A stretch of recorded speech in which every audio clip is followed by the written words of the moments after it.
Welcome, everyone. We are just before 10 o'clock. We will get started in just a few minutes. This is the League of Women Voters at the Pikes Peak Region, Colorado Ballot Issues. We're going to have Linnea Davey as our voter service team with us to discuss all of these wonderful things that, hopefully if you haven't turned in your ballot, you will be doing so shortly. But again, we will be getting started very shortly. It is 9:57. We're pretty prompt people. So starting at 10 o'clock again, welcome to you guys. As you're joining us in here, we're gonna, again, as League of Women Voters, we advocate, our main missions are education and advocacy, voter registration drives, voter information, voter education like this with Linnea as our voter service team chair. She is education is one of our big missions. So that is what we hope to do today and accomplish and help you fill out that ballot, whether you're sitting at home or you're going to go vote in person. Again, just kind of educating you, and we hope that maybe you will join us. We are a league, not just women. We do allow men as our members, so we'll kind of get into joining the league. But if you have any questions today, we would encourage you to go to LWVPPR.org. That is our website. In the interest of time, right, as we go through this is a big election year, as you all are well aware. And with all the ballot issues, most of them we're going to cover today are state, but then of course we have some local ones that we will touch on at the end, but we'll include some links to our chat in our chat if there's something that you guys have questions on, but that's what we're going to be using for most of today. So welcome again. I got just another minute before we get started as we gather all of the attendees. This is a webinar, a little different than some of you that have been doing your Zoom meetings. You will only see a few of us. We have a production team in the back who are helping us out, and we couldn't do this today without them. So thank you, Julie and Diana, for being here and helping us out. So again, you are here with the League of Women Voters at the Pikes Peak region. If you're just now joining us, we are here for your Colorado Ballot Issues 2020 talk. If you haven't turned in your ballot, that's what we're going to go through today with Linnea Davey. Again, we encourage you to use that chat box today with your questions. If we don't get to it, just keep on typing them in. There are a few of us monitoring that as league members. And again, we are a nonpartisan group, right? This is an education event today. We will try not to, we will not take any stances. We also asked for you today in our chat that you don't take any and advocate for one side or the other. This is, again, an education event for our voter service team. So we are here just to help you with those ballot talks, ballot issues. All right, Ms. Linnea, I have a 10 o'clock start time, right? It is right at 10 o'clock. Again, I'm going to kind of welcome everybody as they come in and we'll get started.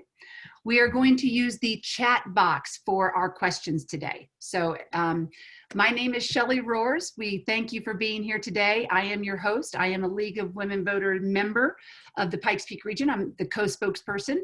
Paulita Taverne is also our other spokesperson. So thank you for joining us today. We welcome you. We are doing this year's ballot information, which is kind of a COVID style way to do it, right? We are doing it a webinar.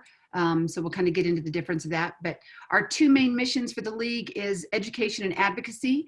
And since 1936, the League of Women Voters of Colorado has regularly published explanations and pro and con arguments on each of the ballot issues in every statewide election. It needs to be understood that the pro and con arguments published by the League are not opinions or endorsements of our League. Rather, they are arguments from the individuals and groups that support or oppose each of these issues. Our job is to educate you and help you and just give you this information, and you decide and make those opinions, study them, and then before casting your ballot, make your own opinion for yourself. This morning, we're going to cover the state ballot issues mostly, what they mean. We will try and touch on some of the local issues, but again, mostly state ballot issues, and the pro and con arguments for them. Additional information on ballot measures can be found in the Legislative Council's analysis, also known commonly as our Blue Book. This is what that looks like. Basically, you should have this. If you are an active registered voter, you should have your Blue Book. Sorry, my green screen isn't doing very well. There you go. I think you can see it now. That's what that looks like. This is mailed to all active registered households, and information about our judges can also be found in this Blue Book. So it's really important. And I know some of you are like, really? I've got to read that book. but we're going to help you maybe break it down a little bit easier for you today. So issues on the ballot are either two things, referendums or initiatives. The referendums have been referred to the voters by the Colorado legislature. In the case of referred statutory changes, the vote must pass by at least a majority of the members of each house of the Colorado General Assembly. In the case of constitutional amendments, it must pass by at least 2/3 of the members of each house. Regarding initiatives, since 1910, Coloradoans have had the right to place a citizens' initiative on the ballot. For a proposed ballot measure to make the ballot by petition, the signature requirement is 5% of the total votes cast in the last election for Secretary of State. For this year's ballot, petitioners needed over 124,000 signatures of registered Colorado voters. Most petitioning groups get substantially more signatures in order to qualify with the required number. So think of referendums and initiatives as how the question makes it onto the ballot. Then once they're on the ballot, ballot measures may be propositions, which change Colorado law. We reference the laws as statutes, and may be subsequently modified by legislative action or constitutional amendments, which are amendments to the Colorado Constitution. And they may only be changed by a later voter-approved constitutional amendment. You should be aware that ballot issues that change the Constitution are long-lasting and frequently impact the functioning of the General Assembly. So a note about constitutional amendments in particular. Again, we're kind of getting down and dirty and you're like, oh my gosh, it's Saturday morning at 10 o'clock, really? But these are just really important, and we hope that this information is breaking it down for you in a pretty easy way. But in 2016, voters approved a measure that constitutional measures that add language to the Constitution, they're required to receive a 55% of the vote to pass. And on our 2020 ballot this year, those measures that need 55% to pass are Amendment C and Amendment 76, which we'll get to in just a minute. Because Amendment B is a repeal of constitutional language, it needs only a simple majority to pass. Amendment 77 likewise only needs a simple majority of the vote because it moves certain language from the Constitution to the statutes. All propositions need only a simple majority to pass. Again, that changes to statutes. So as we get started, let's get some housekeeping on how things are going to go. I'm turning my phone on vibrate. Sorry, as your host, I don't want you to hear my phone, hopefully. In a webinar, which is what we are in today, rather than a Zoom meeting, you will only see the host, our production team, Juliet and Diana Love, that are league members, and our featured speaker, Linnea Davey, our voter service team chair. Given the volume of the ballot talk today, if you have a question, please go to your chat button at the bottom of your screen. Most of them will be at the bottom. If you can't, look around for it, but you want to click on your chat button, and then you're going to type in your question to the panelists. You can also choose panelists and attendees, whichever you want. League members are monitoring that chat for questions, and we will answer them as they come up. As this, again, is a voter service nonpartisan educational event, we ask that participants not advocate in the chat for one side or the other. Please keep this to questions only. The production team has the ability to turn off the chat if things go awry, but I know we can keep it to questions only. Yes? So let's get to our featured guest and welcome Linnea Davey, chair of the League's voter service team, to kick us off with Amendment B, repealing the Gallagher Amendment. Welcome, Linnea. Thank you. Good morning. And good morning to all of you who are listening in. We are going to go over the amendments and propositions in the order that you see them on your ballot. And that's why it will start with Amendment B. Could we have Amendment B up? Thank you. Oh, there we go. This is a repeal of a previous amendment, which is commonly called the Gallagher Amendment. It was referred from the state legislature to do this repeal. Major provisions. It will repeal the constitutional provision that requires residential property tax assessment rates equal to 45% and non-residential property tax equal to 55% of the total share of state property taxes. It repeals a requirement that non-residential property tax assessment rate be fixed at 29%, and it repeals the requirement that the General Assembly adjust that assessment rate for residents in order to maintain that 45-55% ratio of residential to non-residential property taxes. So a little background. In 1982, the Gallagher Amendment was voted upon and approved by the voters in the state constitution in order to provide some property tax relief to residential property owners. The amendment required that the residential property taxes could make up no more than 45% of the state property tax base. Non-residential property owners are responsible for the remaining amount, which is 55% of the state property taxes. The Colorado General Assembly then is responsible for maintaining that ratio. When the proposal was adopted in 1982, the residential assessment rate was 21%. And because property values for residences have increased faster than business property values, the General Assembly has reduced the residential assessment rate over time in order to keep that 45-55 split. And today it is 7.15%, while the non-residential rate is still fixed at a constitutionally required 29%. Okay, and that's elsewhere.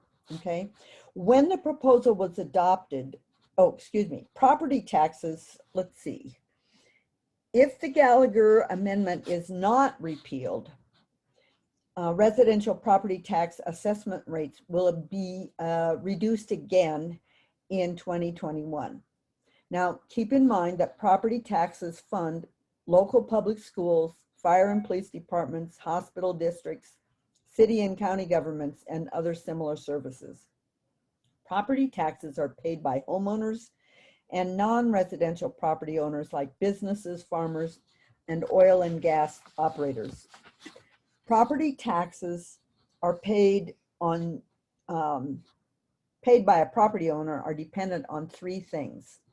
It can be the actual property value, the applicable assessment rate, and the tax rate, which is called the mill levy. Changes to any three of those components impacts the amount of property taxes paid and thus the amount of revenue collected by a local government. Now, originally they thought this would go up and down as the property values changed. But the Taxpayer Bill of Rights was enacted in '92, and that requires that voters approve all tax increases, and voters are often reluctant to approve those increases. Local governments no longer have the means to make up lost property tax revenue when property tax rates fall. If voters repeal the Gallagher Amendment in November, companion legislation, a state law, would take effect, and that would prevent the legislature from changing those property tax assessments for 4 years, and it would freeze the residential tax rates at 7.15% and the non-residential rates at 29%.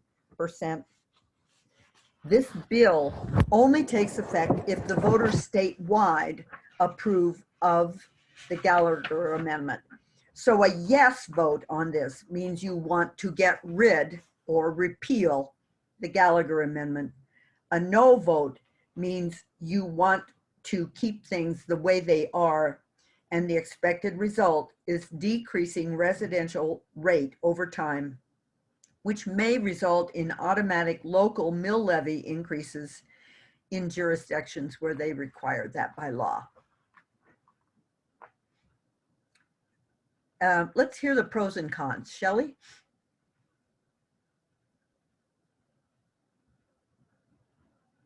We lost Shelley.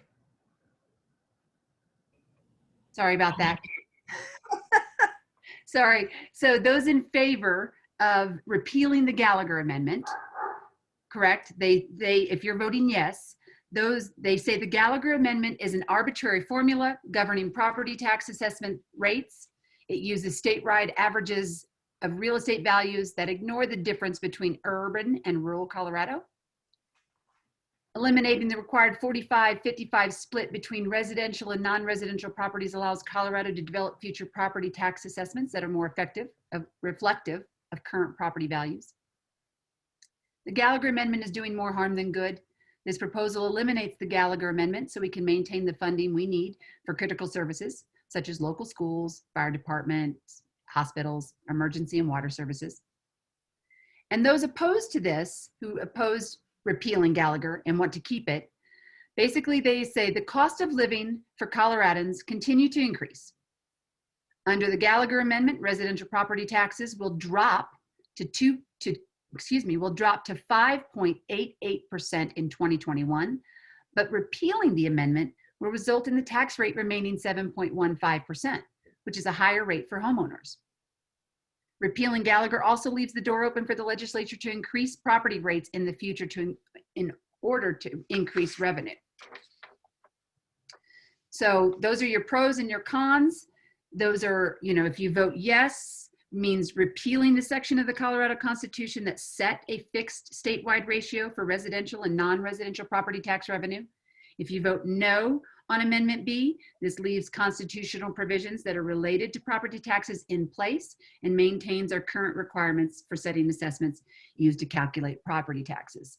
So I just want to see if there are any questions regarding repealing the Gallagher Amendment from our attendees.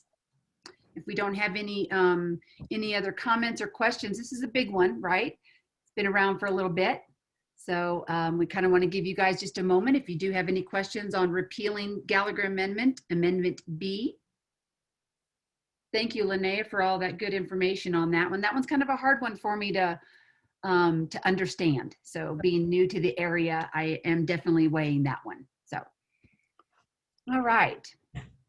So I don't see any questions currently on Amendment B. If we do get one as we move on to Amendment C, I'll kind of maybe go back to that one, Linnea, if that's okay. You have to kind of go back and forth. But as of right now, I don't have any. So we're going to go on to Amendment C, which is conduct charitable gaming activities. And this is one of those referred amendments that you mentioned that requires 55% of voter approval. Is that correct? That is correct. Great. Tell us about it, please. Okay, let's get it up on the screen. Okay. This proposal asks voters to approve an amendment to the Constitution about the conduct of charitable gaming activities. These are bingo and raffles that nonprofit groups can engage in to raise funds for their organization. This major provisions, it would allow bingo raffle licensees to hire managers and operators of games of chance, and it would reduce the required period of existence for a charitable organization to obtain a bingo raffle license from 5 years to 3 years. Background: in 1958, the Colorado Constitution was amended to allow games of chance such as bingo and raffles. So it's been around for quite a long time. Currently, nonprofit organizations with bingo and raffle licenses are required to conduct those games only with volunteer members from that organization. Before a nonprofit organization can apply for a raffle or bingo license, it must have been in continuous existence for 5 years and then submit some other pertinent information and pay about $100 for a license. This proposal allows the hiring of a hired manager or operator, but allows that they be paid no more than the minimum wage. The proceeds of the game must be directed to the specific purposes of the nonprofit organization conducting the game. Ready for pros and cons, Shelley?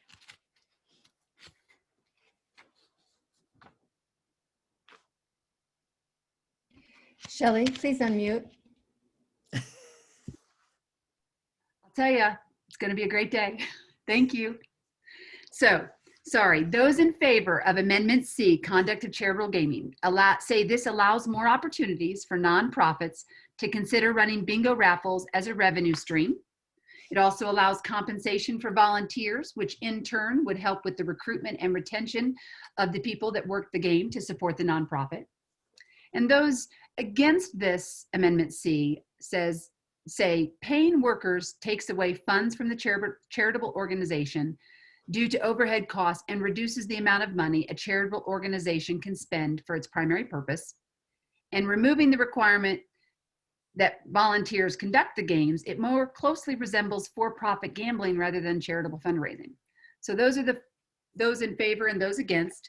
So a yes vote again on Amendment C allows nonprofit organizations operating in Colorado for 3 years to apply for a bingo raffle license, permits these games to be conducted by workers who are not members of the organization, and allows workers to receive compensation up to minimum wage. And a no vote on Amendment C maintains that the current requirements that nonprofit organizations must operate in Colorado for 5 years prior to applying for a bingo raffle license, and that workers must be unpaid volunteers who are members of the nonprofit organization. So that is Amendment C, the breakdown, the conduct of charitable gaming activities. Does anyone on our, in the attendees have any questions? We're monitoring that chat again. We are going through your blue book as of right now, which ones are on the ballot first. So if you're just now joining us, welcome. But again, please go to that chat box if you have any questions as we move on to Amendment 76 with Linnea, Citizenship, Qualifications of Electors, please. This is a proposal from a citizen initiative to change certain language pertaining to voting in the Colorado Constitution. The language that you see here as an explanation is not on your ballot. So just be aware it's in the proposal. It's just not what you see on your ballot. They just on the ballot say, shall we require citizenship in Colorado for a voter? So the major provisions, it would change the language from every citizen to only a citizen of the United States. And it requires voters to be 18 years old. Now, as background, the eligibility requirements for voting in Colorado elections are stated in the Constitution and in state law. Under current law, a U.S. citizen who is 18 years of age, has lived in the state for 22 days before an election, and has registered to vote, may vote in all elections. While the Colorado Constitution guarantees the vote to every citizen, it does not prohibit extension of voting eligibility to persons under 18 years of age or to non-citizens, which is probably the direction of this particular amendment. Since 2019, a new state law allows 17-year-olds to vote in a primary election if they would be 18 by the time of the general election. It is unclear if this passes, if the measure, whether cities or towns with their own home rule charter would be able to establish their own criteria for voter eligibility. And ultimately, the courts may have to determine how the measure would be applied in home rule cities and towns. Back to you, Shelley, for pros and cons. So proponents on this one say this proposal guarantees the Colorado Constitution will prevent future policies to allow non-citizens to vote. Voting is a fundamental right, and it will provide constitutional protections by specifying exclusively who can vote in Colorado. And I'm sorry, those against this say this proposal seeks to solve a problem that does not exist, as it proposes unnecessary and potentially controversial changes to language in the Colorado Constitution. It may create voter confusion regarding state and local elections and could discourage or disenfranchise voters, specifically disenfranchising 17-year-old voters. So that is, that is Amendment 76, Citizenship, Qualifications of Electors. A yes vote will change constitutional language to specify that only U.S. citizens age 18 and older are eligible to participate in Colorado elections. And a no vote on Amendment 76 means the current constitutional language allowing every eligible US citizen to vote in Colorado elections will remain unchanged. So we will go to our attendees to see if there are any questions in our chat box. I have one question. Linnea, is there an underlying agenda for this amendment? Actually, you have two questions, and I'd like to answer the first one first. Oh, thank you. Sorry, I'm so sorry. Does this stop illegals from voting is the first question. Thank you. Yes. Illegals are not allowed to vote now. The first line that you have to fill out on any voter registration for Colorado is, are you a US citizen? And if you quote no, you cannot vote. What does it take to be a US citizen? You have to be born in the United States or its territories or possessions. Or you may be born abroad, but a parent who was a US citizen at the time of that person's birth makes you a citizen. Or you are naturalized, which is the process of which citizenship is granted to foreign citizens or nationals after meeting the requirements. It's a long process and it costs money to become, like, I think about $850 now to become a naturalized citizen in the US. So illegals are already stopped from voting. Okay. And so then your next question is there an underlying agenda for this amendment? Somehow it seems restrictive. Yeah, I don't know if there really is or not, but there is obviously concern about people who are not citizens being allowed to vote, but if that happens, it's been by mistake and not intentional in Colorado. So the things are already there in place to prevent people that are illegal from voting, so we don't really necessarily have that problem, which is where the cons, those who are against this, are saying it's really looking to solve a problem that really doesn't exist. Is that kind of from Yes, and it's the county election clerks and the county clerks who are in charge of looking at the voters and seeing their registrations are legal, and so they're pretty diligent in Colorado. So thank you. And thank you, attendees, for sending those questions in. Continue to send them in your chat box, if you would, please. We appreciate that. And we are moving on to Amendment 77, Local Voter Approval of Casino Bet Limits and Games. And this one is also, again, I think, is this one the one that requires 55% of the vote to pass? This one does require 55% because it's adding new language to the Constitution.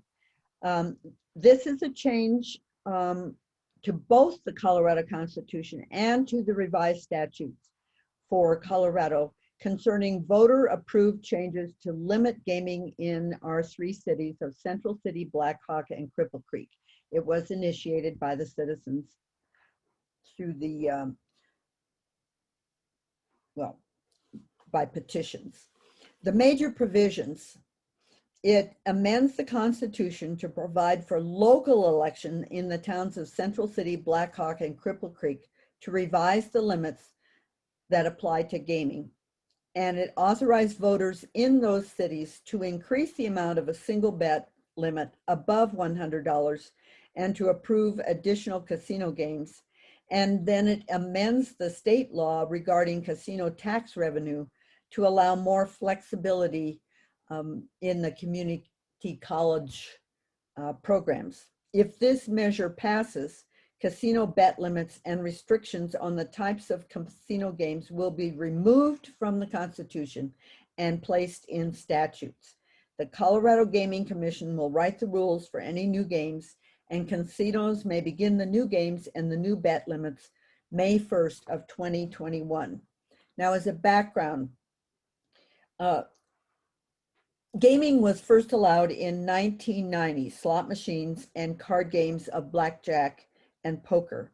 In 2008, Colorado voters approved a change in the state constitution to allow bet limits of $100 on casino gambling in our three cities, Central City, Black Hawk, and Cripple Creek. They also approved adding the games of roulette and craps to those originally allowed in 1990. Under current law, 78% of tax revenues from gaming is distributed to the state's public community colleges, junior colleges, and local district colleges to supplement existing state funding for student financial aid and classroom instruction programs. This ballot initiative would expand uses of this revenue to include programs to improve student retention and degree completion programs. So it's adding some more areas in the current community colleges that can use the funds. Pros and cons, Shelley? So proponents on this one say this proposal gives voters in Central City, Black Hawk, and Cripple Creek the right to approve a maximum single bet of any amount and add games, but not alter gaming laws. It gives residents in these 3 towns the option to hold a local election and decide whether to extend betting limits and games. The pandemic has hit these towns hard, and this proposal is an important step to start improving the economies in these towns that are built around tourism and gaming. And opponents argue that removing bet limits may result in increased financial problems and pathological addiction for some gamblers who could bet larger amounts of money. Increased gambling in these towns could lead to impacts on other nearby communities, but they don't have a vote in this matter, nor do they receive compensation to deal with these impacts. Gaming revenue for funding community college is an unstable source and is dependent upon economic conditions. So those are the pros and cons on this Amendment 77, local voter approval. We have any questions from our attendees, those who are tuning in with us today? Again, thank you for coming. So Linnea, on this one, can you confirm, is this for all state colleges? Do they all benefit? It is written for community colleges, not all state colleges. So not the state universities. It is like in El Paso County, it's Pikes Peak Community College could be as a benefactor, but not University of Colorado at Colorado Springs. Great. All right. So any other questions from attendees? We'll continue to monitor that chat box. If you're just now tuning in with us, please send those in. And I think that was our last amendment. Yes, we're moving on to propositions on the ballot. And tell me again the difference between a proposition and an amendment. Amendments change the Constitution. Propositions change state law. Amendments take a further vote of the people to change again. Propositions can be changed in the state legislature. Perfect. So thank you. So Proposition EE, moving on to taxes on nicotine products. All right, this proposition, change to a state law, was proposed by the state legislature, which is why it has letters instead of numbers. This measure would gradually increase taxes on cigarettes from the current 84 cents a pack to $2.64 a pack by July of 2027. So it'll take 7 years to do that. And then it would also add a new tax on nicotine products such as vaping devices and e-cigarettes, also over the next 7 years. It authorizes the new tax revenue to be spent on expanded preschool programs, K-12 education, affordable housing, eviction, legal assistance, tobacco prevention, healthcare, and general state spending. Tobacco, as background, cigarettes, tobacco products such as cigars, chewing and smoking tobacco, and vaping products have different taxing structures in Colorado. Cigarettes are currently taxed in Colorado at the statutory rate of 20 cents per pack, or 1 cent a cigarette. And in 2004, Amendment 35 authorized an additional constitutional tax of 64 cents per pack, or 3.2% cents per cigarette, for a total state levied cigarette tax of 84 cents. So part of the tax comes from the law and part of it is from the Constitution. This amendment will only change the law part.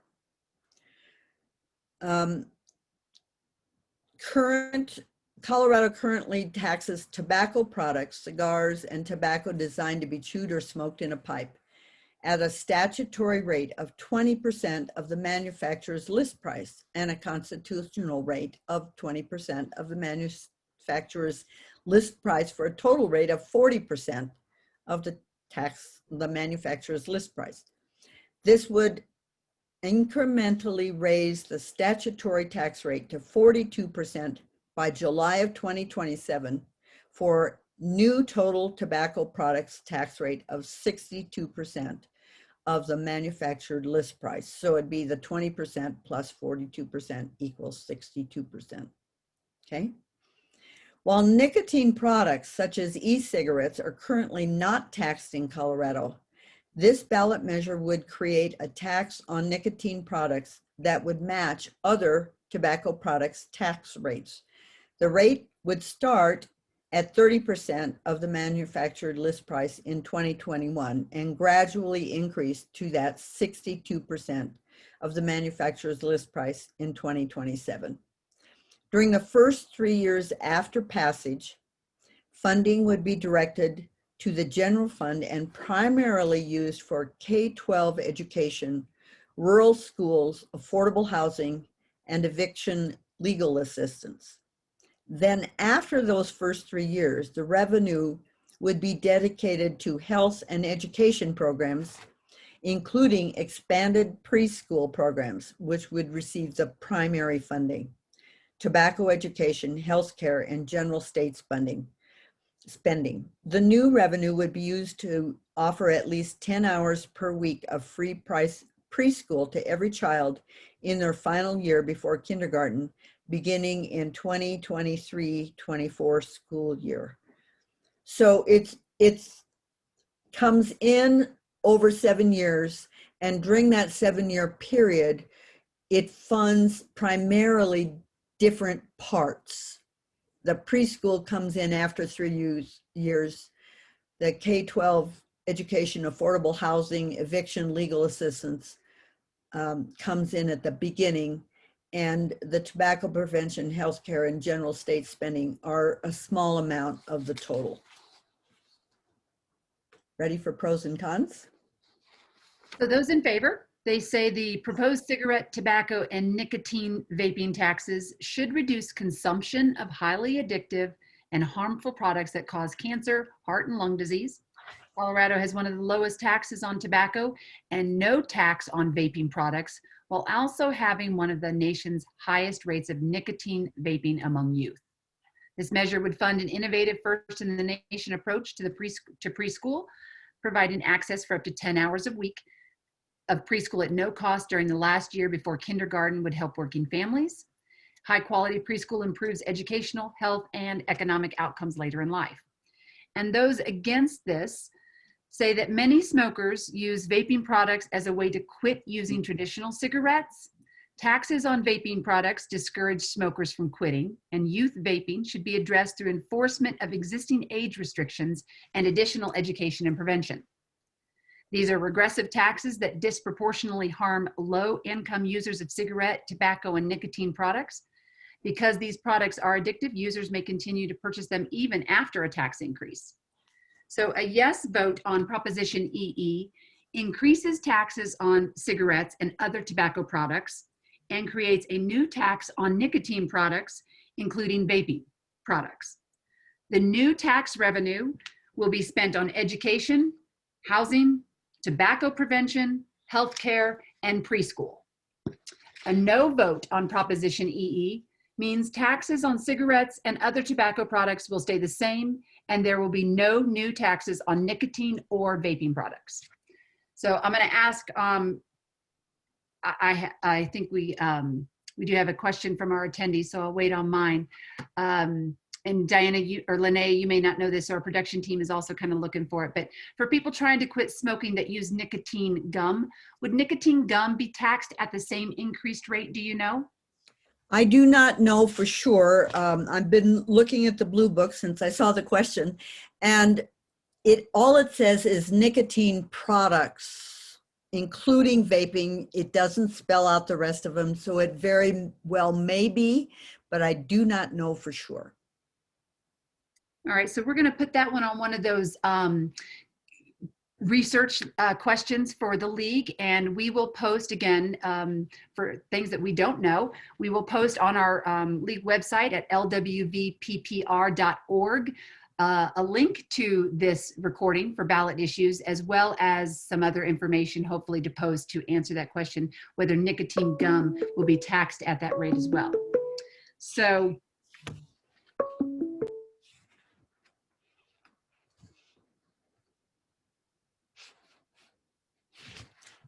sorry. All right, so moving on, I don't see any other questions at this moment, but we may have another one. My question was specifically, Linnea, can we separate out the vaping products and just tax the vaping? This is just an all or one kind of vote, correct? This is an all-in-one kind of vote. It's not separated out. Okay. That's how it was proposed by the legislature. All right, thank you for that.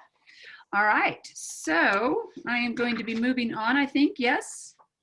Yes. To proposition, what are we on? 113. National popular vote, yay. All right, go ahead and give us the rundown on this. Okay. This proposal seeks voter approval of previous legislation on the National Popular Vote Interstate Compact. The legislature passed legislation to allow Colorado to become part of the National Popular Vote Interstate Compact in the last legislative session, and this was petitioned on, hence the number, by the voters to see if people really want it. The major provisions, it amends the Colorado statutes to allow Colorado to enter into an agreement among states to elect the President of the United States by national popular vote, and it will take effect when states with enough electoral votes to form a majority, 270, have joined the National Popular Vote Interstate Compact. As background, the National Popular Vote Interstate Compact is meant to assure that the presidential candidate with the most votes nationally will be elected president. States joining the compact agree to award all their electoral votes to the candidate who wins the national popular vote, regardless of the vote in their state. This ensures that the candidate who wins the most votes nationwide is also elected by the Electoral College, since a majority of the electoral votes will go to the winner of the national popular vote. Currently, voters across the United States vote for president and vice president as a ticket, with the total number of votes making up the popular vote. In December, following the presidential election, electors from the Electoral College vote for president and vice president. The Electoral College has 538 electors, the total number of senators and representatives in Congress from each state and the District of Columbia. The U.S. Constitution gives each state the power to appoint their electors. Colorado has 9 electors chosen by political parties. In order to win the presidency, a candidate must receive 270, 1/2, of the 538 Electoral College votes. Colorado, along with all other states except Nebraska and Maine, awards all of its electoral votes to the candidate who wins the state's popular vote. There have been 5 elections which have had different results between the popular vote and the Electoral College vote. The most recent ones, and we all know those, were in 2000 and 2016, and the remainder were in the 1800s. You may be interested to know that if no candidate receives a majority of the Electoral College votes, the House of Representatives chooses the president, while the Senate chooses the vice president. The last time this happened was in 1824. In the 2019 session, the Colorado General Assembly passed legislation to join the Interstate Compact. Voters in Colorado have the ability to petition to review legislative action, and this petition effort gathered sufficient signatures to place this question on this ballot this year. This proposal commits Colorado to award its electoral votes to the candidate for president who wins the largest share of the national popular vote. It will only take effect when states with enough electoral votes, 270, to form a majority have joined the compact. Currently, 15 states and the District of Columbia, with a total of 196 electoral votes, have joined the compact. Those numbers do include Colorado. This measure will have no impact on the 2020 election because they don't have enough people yet. A yes vote will retain Colorado's participation in the National Popular Vote Agreement. A no vote would remove Colorado from the National Popular Vote. I'm off to you, Shelley, for pros and cons. All right, so proponents on this one say the national popular vote ensures one person equals one vote in every presidential election, no matter where the voter lives. National popular vote could encourage candidates to campaign in a way that addresses the concerns of all voters in all 50 states. The president represents the entire country and should be elected by the majority of all Americans. Every vote for president should be relevant and equal regardless of whether the person votes with the majority of that state or what size of state that person lives in. And opponents argue the national popular vote would move presidential election political power to big states and large metropolitan areas. The national popular vote would result in more polarized elections and less consensus building. Under the current system, candidates work to build the broadest coalition possible to win a majority of the Electoral College by competing for swing votes in swing states. This helps prevent extreme candidates from succeeding.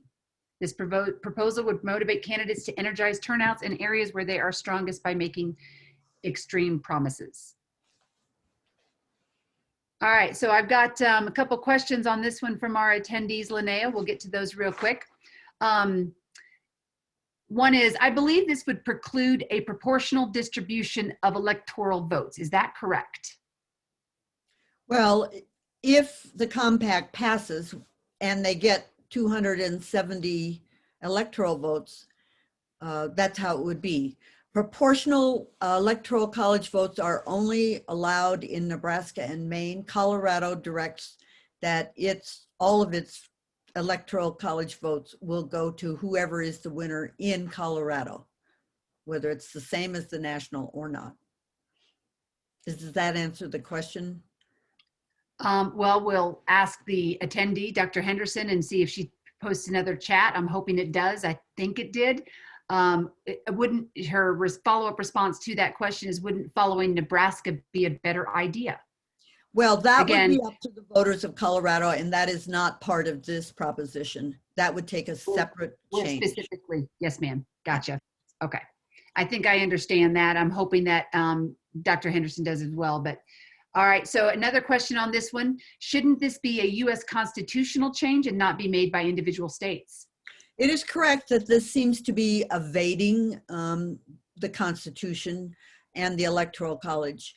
And the only way to change the Electoral College at this point would be to have a constitutional amendment, which can be done in a couple of different ways, proposed by Congress and sent to the states for ratification is one method, and it is doubtful it would pass because the small states would not approve of it.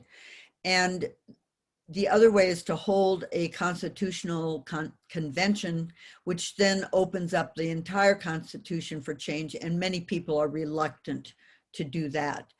And so this is a way around it because it would allow states, and right now states are allowed to choose how they want to send their electoral votes, to decide that they would do it by agreeing their electoral votes will go to whoever wins the national popular vote. And so it is, in a sense, a way around it, but it is also the state's prerogative to do this. Okay, so again, the amendment, it sounds like if we were to do a constitutional change, that would be very difficult. The process is much more difficult than this compact regarding the national popular vote. Is that what I understand? Correct. Great. All right, so I don't see any other questions on that one. I'm going to go back to one real quick though, regarding one of our attendees' question for the nicotine tax. We do not see anything that relates as of right now to a tax on the nicotine gum.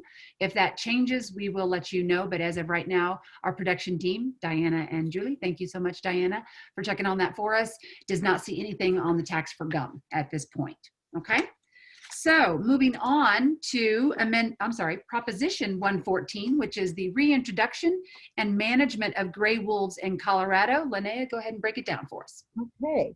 This is an initiative proposal to amend the Colorado revised statutes to reintroduce and to manage gray wolves in Colorado. Major provisions. It would develop a plan to manage and reintroduce gray wolves to Colorado west of the Continental Divide by December 31st of 2023, and use state funds to assist livestock owners in preventing conflicts with gray wolves and to pay fair compensation for livestock loss. As a background, gray wolves inhabited the southern Rocky Mountains for years until 1945, when the last one was killed in southwestern Colorado. Wolves evolved alongside their prey, such as deer and elk. Bringing wolves back will help restore this predatory prey balance, keeping prey and landscape they graze on healthier. You might think there are a lot of deer in your neighborhood. Colorado is home to about 710,000 deer and elk, and roughly 3/4 of those deer and elk live west of the Continental Divide, and that's the main prey for wolves. There are presently about 2,000 wolves in the northern Rocky Mountain region and 4,000 in the western Great Lake regions. There have recently been confirmed sightings of gray wolves in Colorado, but it's unclear if it is a self-sustaining population, if they're coming and going. If this proposal is approved, the Colorado Parks and Wildlife Commission will hold statewide hearings about scientific, economic, and social considerations and include public input on updated plans. The commission would be responsible for wildlife management and regulation activities. They would work in conjunction with the U.S. Fish and Wildlife regarding any federal endangered species designation and would need federal approval prior to reintroduction of gray wolves. And I did read in the Blue Book that we are considered, Colorado is part of the endangered states, states that have endangered population of wolves at this time. And so the federal government is in charge of that program. But if that changes, that's when the state can take over. And there's some question about when that will happen. Pros and cons?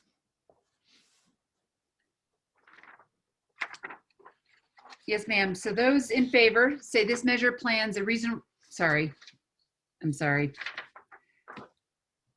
reading questions and doing too many things at once. So those in favor say reducing wolves would go far to restore the natural balance to the Colorado Rocky Mountain wildlife for generations to come. This has been done in other states with successful recovery efforts. Those against this say the presence of wolves can cause conflict with humans and animals that live in Colorado. Gray wolves are known to prey on livestock, particularly when the deer populations are low in certain areas of the state. Since gray wolves from neighboring states have already been seen, it seems that wolves may be establishing their own presence, making this program unnecessary. So again, a yes vote on Proposition 114 means that the Colorado Parks and Wildlife Commission will develop a plan to reintroduce and manage gray wolves west of the Continental Divide. A no vote on Proposition 114 means that Colorado will not be required to reintroduce gray wolves. So let's see if there are any questions in our chat. Linnea, I think we have one. You answered this one already about, we're not sure if it's a sustaining group. Are the wolves currently living in Northwest Colorado gray wolves? We don't know if they're a sustaining population, correct? Well, gray wolves are currently in Idaho, Montana, and Wyoming, and they have statewide management authority for gray wolves. So my guess is, since we're close to Wyoming, that they've didn't recognize the boundary and were welcome to Colorado. So, Okay. All right. And then the second part of her question is, if not, what is the difference that would make introducing gray wolves more desirable than just allowing those already here to propagate? the difference is who manages it. And this proposition would make the Colorado Fish and Wildlife be in charge of managing the system as opposed to the federal government. That's the big difference here. And as more wolves appear in Colorado, then they are not considered endangered, and therefore the federal government would be willing to let the state manage it. And evidently the people who propose this want that management system put in place now. Okay. All right. All right. So moving on to our next one, Proposition 115, prohibitions on late-term abortions. Okay, there we are. This measure is an initiated proposal to amend the Colorado statutes. Major provisions of it would prohibit abortion after 22 weeks of gestational age of the fetus. Then it would allow for an exception when the pregnant woman's life is physically threatened, but not by psychological or emotional conditions. And an abortion, rather than an expedited delivery of the living fetus, is immediately required to save the life of a pregnant woman. It would also provide for a criminal penalty for anyone who performs an illegal abortion, and suspend for 3 years the medical license of a physician who performs an illegal abortion. As background, current Colorado law allows abortion at any time during a pregnancy, or rather it doesn't deny it at any time, so it allows it. Prenatal screening for genetic and structural fetal abnormalities are typically completed before 22 weeks. The U.S. Supreme Court has ruled that a woman has the right to choose to have an abortion before the fetus is viable. Further regulation may come from the states and may regulate or prohibit abortions after fetal viability. State laws must contain exceptions for pregnancies that endanger the woman's life or health. This proposal defines abortion as any surgical or medical assisted procedure performed with the intent to terminate a pregnancy. A procedure is not an abortion if it is performed with the intent to save the life or preserve the health of the embryo or fetus, to remove a dead embryo or fetus caused by miscarriage, or to remove an embryo or fetus growing outside of the uterus. There are only 6 other states and 5 countries in the world that permit late abortions. Off to you, Shelley, for pros and cons. Proponents on this one say this measure places a reasonable restriction on abortion after viability while still allowing a pregnant woman several months to make a choice about her pregnancy. It also provides an exception that allows an abortion after 22 weeks when necessary to save the life of the mother. In no case can a woman be criminalized or penalized for seeking an abortion if this measure passes, and it is a balanced approach with reasonable exceptions to a very personal issue.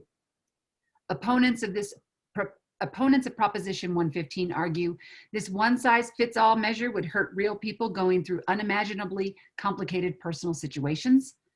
Decisions around pregnancy are best made by a woman and her family in consultation with her doctors and in accordance with her faith, not by politicians. And this proposal is an intentionally confusing initiative being pushed by many of the same politicians and groups who have repeatedly tried to ban abortion outright in Colorado. So a yes vote on Proposition 115 prohibits abortions in Colorado after 22 weeks gestational age, except when an abortion is immediately required to save the life of a pregnant woman.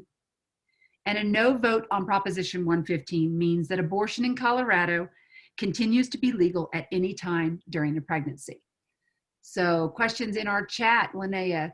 Is this a health or a social issue? Oh, that's a good question, and I don't know how to answer that exactly because that would be the intent of the people who did the petitioning. I don't know. It looks like it restricts the health a little bit more because you can only have an abortion if it's a physical health that could threaten the life of the pregnant woman. Right. And then the one that you mentioned, right, it doesn't necessarily, let's say it was a rape or an incest thing, and I'm emotionally scarred. That doesn't necessarily mean I can get one after I've thought about this for 5-6 months and now I'm starting to freak out. That does not in the case of this. No, that would not be included. So maybe it is more social and more restrictive on the health issue. Okay. All right. So moving on, I believe our next one. Thank you again for all the great questions. Continue to put them in our chat box if you wouldn't mind. We are a little over halfway through, hopefully. But we are moving on to Proposition 116, our state income tax rate reduction. This proposal is an initiated amendment to the revised statutes, which decreases the state income tax rate. It's currently 4.63%, and it would be reduced to 4.55% on federal taxable income of every individual and corporation beginning January 1st, 2021. As a background, in the mid-1980s, the state had a progressive tax system that changed to a flat 5% income tax for all taxpayers. The new income tax system resulted in large tax receipts for the state. And then beginning in 1992, through the initiated constitutional amendment TABOR, Taxpayers' Bill of Rights, these were diverted to Colorado taxpayers in the form of refunds. In the 2000s, the legislature lowered the rate to 4.63%. If Proposition 116 passes, the revenue to state government would be reduced to 5.55%, resulting in a drop of $154 million in fiscal year 21-22, or about 1.2% of the expected general fund revenue for that year. Any change in the TABOR amendment or any new tax levied by Colorado government must be approved by the vote of the people. State income tax collections are the main source of income for the general fund, which is the primary source for financing state government operations. Currently, most of the money in the general fund is spent on healthcare, education, human services, and other state programs. Shelley? Yes, ma'am. So proponents on this one say this proposal reduces income taxes for all Colorado taxpayers. With so many people out of work and struggling financially from the hardships of the COVID-19 pandemic, Coloradans need to keep more of their hard-earned money. State revenue has risen every year for a decade, and this proposal would decrease state revenues by less than 0.5% of this year's budget. Opponents argue few taxpayers even benefit from this proposed tax cut. About 75% of taxpayers would receive less than $50 a year. Wealthy people with incomes over $500,000, which represents less than 2% of taxpayers, will receive over half of the total tax savings. Colorado's economy and its people have suffered from the COVID economic and health crisis in recent months. The cuts in revenue following a tax cut would add to the losses in education, transportation, healthcare, and other state services, reducing funds when more aid is needed. So a yes vote, let's get you on that one. A yes vote on Proposition 116 reduces the state income tax rate to 4.55% for tax year 2020 and future years. And a no vote on Proposition 116 keeps the state income tax rate unchanged at 4.63%. So that's a pretty basic one. I don't see any questions on that one. So we're going to speedily move on to Proposition 117, voter approval for certain fee-based enterprises. Linnea? One sounds a little more complex, I think. This proposal is an initiated amendment to the Colorado Revised Statutes, which decreases, oops, sorry, I'm still on the wrong one. I'll get to the right one. Thanks for making me not feel so bad. So good. Oh, good. This amendment amends the Colorado Revised Statutes to require voter approval for some fee-based enterprises. And the major provisions, it would require voter approval for state enterprises which have or are projected to have revenues of more than $100 million from fees in the first 5 fiscal years. And it combines the revenue collected for enterprises which are created simultaneously or within the preceding 5 years and serve the same purpose when they're calculating it. So you can't just split up your enterprises to try and avoid the $100 million collection. If it passes, the legislation will go into effect January 1st, 2021. It will impact only the enterprises authorized after that date. So it's dealing with new ones. As background, the Colorado Constitution defines a state enterprise as a government-owned business, which may issue bonds and receives less than 10% of its annual revenue from the state. It receives its revenue in return for providing a good or service. This definition was included in the 1992 Tabor Amendment. Since 1992, the number of state enterprises has risen from 6 to 22, and the amount of enterprises funds grew from $742 million in 93 to $17.9 billion in 2018.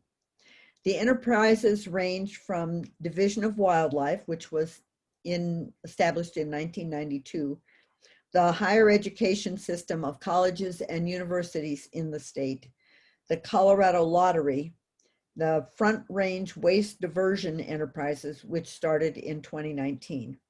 All of these entities charge fees for services only from the persons, excuse me, using those services, and none of that revenue is treated as taxes, excuse me, as taxes that fund general services. These revenues do not count toward the Tabor revenue limit. Excuse me. Want me to take over? You're Yes. good? Yes, ma'am. All right, so many counties and municipalities in Colorado also operate enterprises. This proposal does not affect any of them. It requires voter approval of any new enterprise that is projected to receive fee revenue of more than $100 million in its first 5 years. This estimate is calculated by legislative fiscal personnel. If an enterprise is not projected to receive that amount, but does actually receive funds in the first 5 years in excess of $100 million, it has to get voter approval. After the first 5 years, it will not have to go to the ballot. If more than one enterprise is created, which serves essentially the same person, all of their funds will be added together to measure the 100 million for the 100 million voting threshold, which is what you mentioned. Yes, Linnea? That's where the combining. Yes. Okay, gotcha. All right, so proponents on this one say, fees are growing exponentially and this revenue falls outside of Tabor limitations. Use of enterprise fees is just a way to get around the taxpayer's Bill of Rights, which is at Tabor. To make legislators accountable, this money should be made subject to oversight. Voting on fees puts the power in the people's hands. These fees are no different than taxes and should undergo voter approval. Opponents argue that enterprise rules were approved under Tabor and are now operating now as they were intended. The enterprise fees makes those who use the services provided pay for them, not all taxpayers. All right. Again, this is kind of one of those that people are like, but either way, it's a good one. Please know what you're voting for and educate yourself. So we appreciate your questions in our chat box. I don't see any on that one just yet. Anything on before we move on to Proposition 118, Linnea? Yes, if people want to see what current enterprises are that in the past, if this had been elected earlier, would have required voter approval. It will tell you, and it's on page 51 of your blue book. So that's a good place to look to see who's in there. It includes all the higher education colleges, universities, the Colorado Healthcare Affordability and Sustainability Enterprise, the lottery, unemployment insurance, parks and wildlife, correction industries, and the petroleum storage tank fund are the biggies. All right, so again, a yes vote on Proposition 117 requires voter approval for new state government enterprises with fee revenue over 100 million in the first 5 years. And a no vote on Proposition 117 retains the state legislature's authority to create new enterprises as under current law. All right, so moving on to Proposition 118, we've got the Paid Family and Medical Leave Insurance Program. Correct. This is an amendment to the Colorado statutes to create a new statewide, state-run paid family and medical leave insurance program. It would create a statewide paid insurance program and division. It would provide a partial wage replacement for up to 12 weeks a year for eligible employees taking time off for medical reasons or to provide care to family members. And it would require the premium payments to be split between employers and employees. Currently, both federal and state leave requirements apply to Colorado businesses. The Federal Family and Medical Leave Act of 1993 allows eligible employees to take up to 12 weeks of unpaid leave per year for specified circumstances. A new state law enacted in 2020 and effected for employers with 16 or more employees on January 1st, 2021, and all employers on January 1st, 2022, requires them to provide 1 hour of paid sick leave to each employee for every 30 hours worked up to a maximum of 48 hours, which is equivalent to 5 days of work per year. In addition, Colorado law permits an eligible employee to take up to 3 days of leave, paid or unpaid, in any 12-month period if certain conditions are met, which is on page 55 of your blue book. This proposal, if passed, creates a new paid family and medical leave insurance program. Employees qualify to participate in the program if the employee has worked for his current employer for at least 180 days, which is about 6 months. Self-employed individuals can opt in or out of the program. Qualifying employees will receive a portion of their regular weekly pay up to the max of $1,100 per week for up to 12 weeks per year. Benefits are payable for an additional 4 weeks, 16 weeks total, to eligible individuals with serious health condition related to pregnancy or childbirth complications. Benefits are paid on bi-weekly basis. Qualifying conditions covered by the program include the individual's own serious health condition, caring for a newborn child, an adopted child, or a child placed through foster care for the first year, caring for a family member with a serious health condition, circumstances related to a family member's active military duty, and individuals' need for safe leave due to domestic abuse, sexual assault, or abuse and stalking. And that last one is nowhere else described in either the federal or current Colorado statute. So that's a new one about leave for domestic abuse, sexual assault, or abuse and stalking.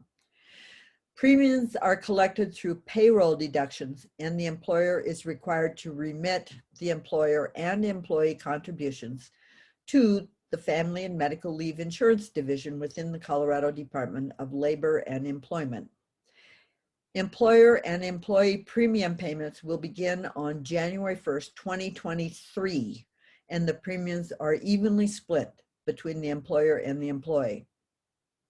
The initial premium amount is equal to 0.90% of the employee's wages in the program's first 2 years. Adjustments may be made to the premium amounts. Beginning in 2025, those premium amounts will be set at an amount necessary to obtain the total amount of premium contributions equal to 135% of the prior year's claims and 100% of the cost of the program administration. So you see, it takes a little bit of time to find out how many people will use it and how much money it will take, and to get enough contributions to pay for that. Premiums may not exceed 1 2/10% of an employee's wages. Employers who already have an approved private family and medical leave plan are not required to pay premiums, provided the private plans give the same benefits and protections to their employees. There are some individuals and organizations that are not required to pay the entire premium. These include employers who have 9 or fewer employers, but are required to withhold and forward the employee's portion of the premium. Not required are self-employed individuals, local governments that say no to participating in the program, and employers that offer these paid leave benefits already. Employees taking leave are protected against discrimination. I'm not talking right anymore. Employees are taking leave are protected against discrimination and retaliatory measures by the employer, and upon return to work must be restored to the position held by the employee when the leave started, or be restored to an equivalent position with equivalent pay, benefits, and other terms and conditions of employment. Off to you now. Proponents on this one say nearly everyone is going to need to take time to care for themselves, a newborn baby, a seriously ill family member at some point. But today, only 1 in 5 Colorado workers has access to paid family medical leave, and those that need it the most are least likely to have it. This proposal would make sure that 2.6 million hardworking Coloradans can put their families first without having to risk losing their job. It also protects small businesses by allowing them to offer paid leave to their employees without having to pay for it, helping them compete with large corporations who can afford to offer this type of a benefit. Opponents argue that Proposition 118 is a $1.3 billion tax increase that requires employees to pay into a program that they may never benefit from using. Employees are already faced with job uncertainty in the current economy and cannot afford to lose part of their salary or other benefits. If the demand for the benefit is higher than expected, employees will be expected to contribute an even larger percentage of wages in the future or sacrifice other workplace gains. This measure creates a new and expensive bureaucracy with almost 200 employees, a director that is a political appointee and has little accountability. With so many unmet needs in Colorado, like teacher pay and transportation, this is a program that we cannot afford.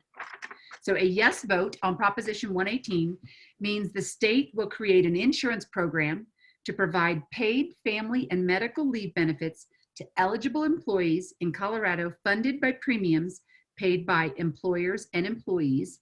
And there are those people that are excluded from that, right? We went into all those exclusions. And a no vote on Proposition 118 means the state will not create a paid family and medical leave insurance program. So that is your breakdown on Proposition 118. Yes? All right. From my notes, I believe that is all I have on our state ballot issues, Linnea, correct? We're going to kind of briefly run over some local ballot issues.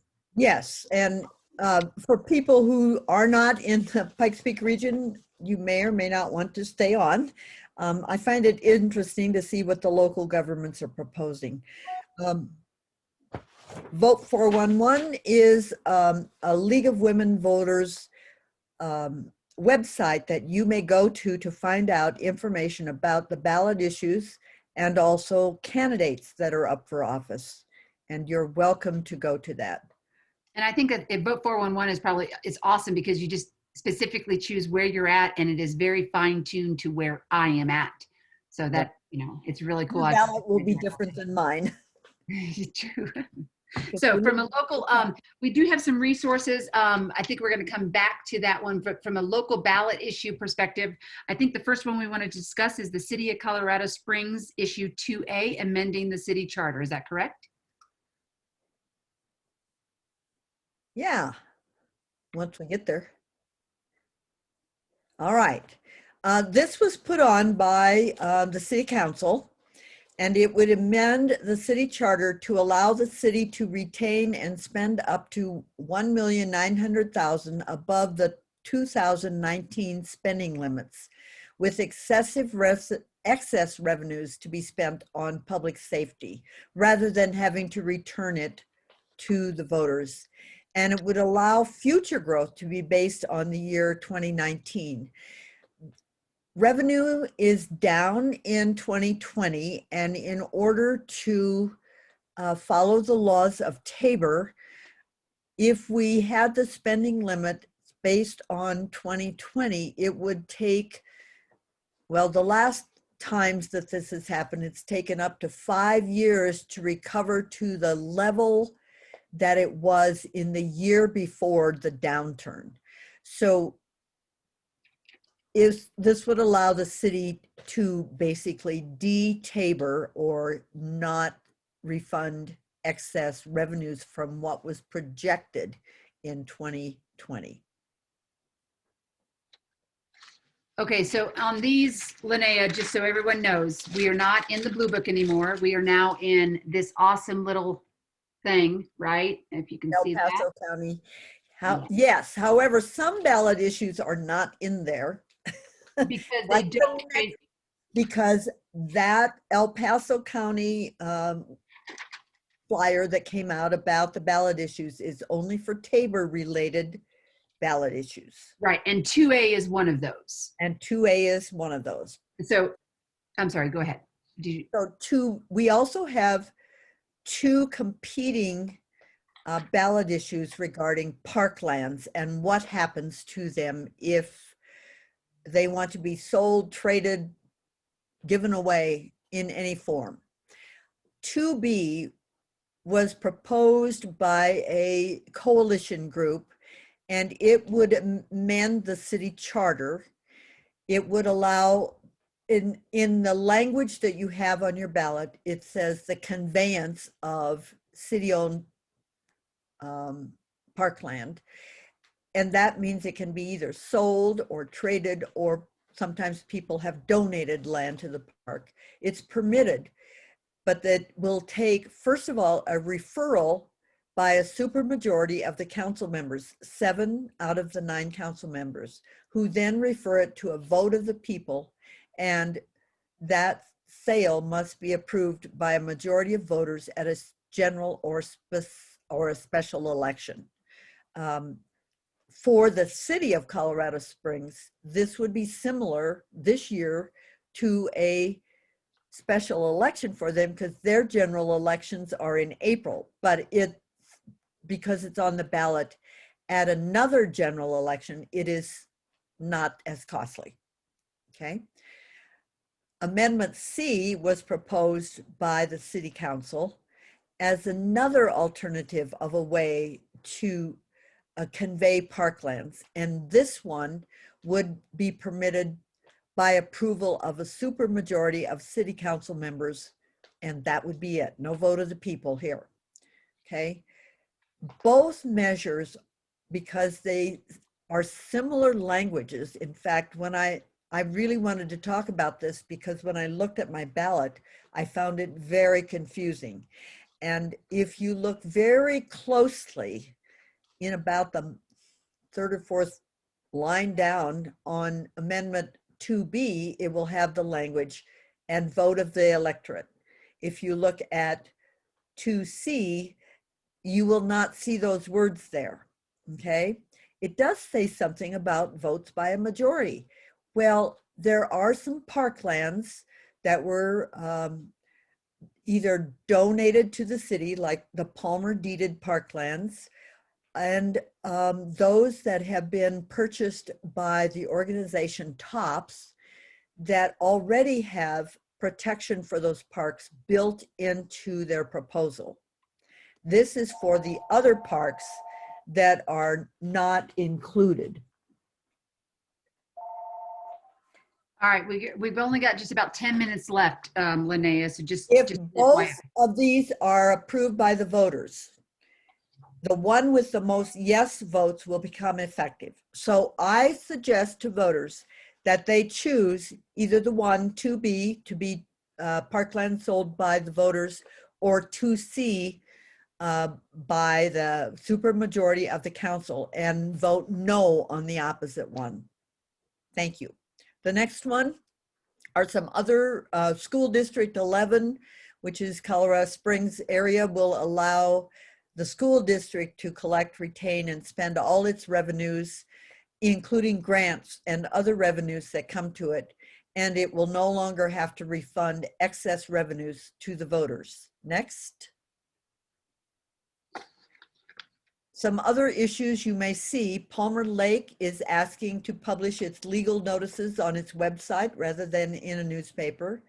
Monument has two issues: a sales tax increase of 0.5%, and they want to change the date of their city elections from April to November.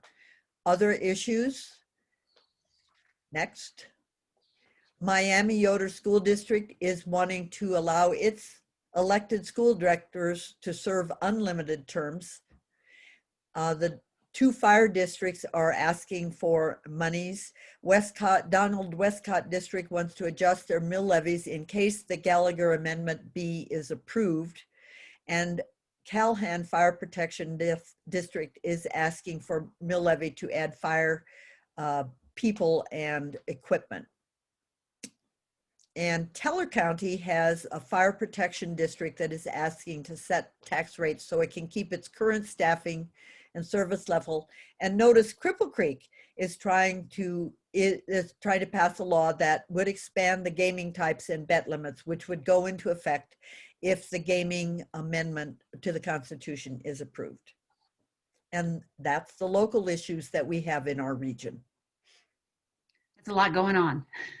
Yes. And it's a lot to research as a voter. So we encourage you. We've put up a link in our chat. There is a link to the Blue Book. Thank you, Diana, for that. There's an English version and a Spanish version.